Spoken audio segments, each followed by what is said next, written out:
Well, we failed to focus this European election on Europe. This election was all focused on domestic issues, purchasing power, insecurity.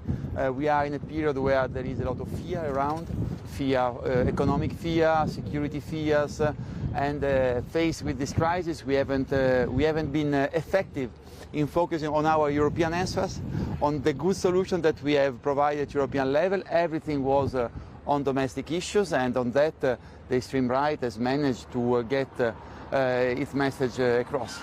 So sticking at the European Parliament, could this poor result in the European election for his party damage President Macron's credibility when it comes to the European and the international stage? I don't think so, because as you rightly was saying in your introduction, at European level, in the European Parliament, we are still indispensable to build up a pro-European majority. There is no pro-European majority that can be built up in Strasbourg without us, without Renew, and we are ready to work again and to start talks with the Social Democrat and the European People's Party to build up this new majority. So from the European perspective, I think that we still will play a key role.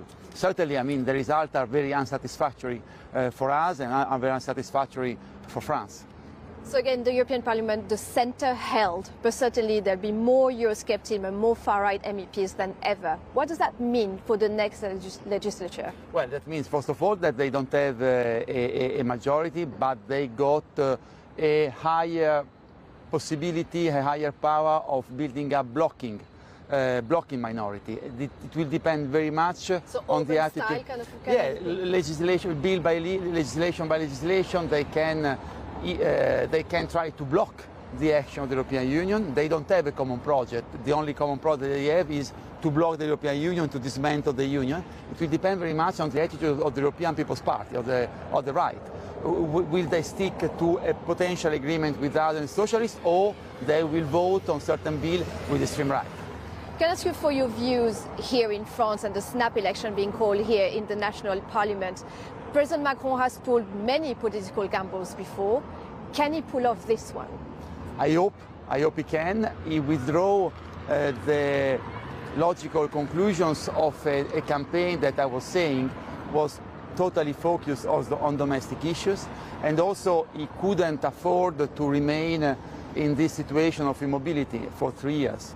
The National Assembly is not working properly. This country obviously needs quicker answers to many domestic issues. I repeat, insecurity, purchasing power, and it is clear that it's always good to go back to the citizens and ask whether they want really to give to the extreme right a majority, or they want to give to the democratic forces the strength to rule this country for the next 3 years. So I think a clarification is very much needed. This is the reason of the decision of the President.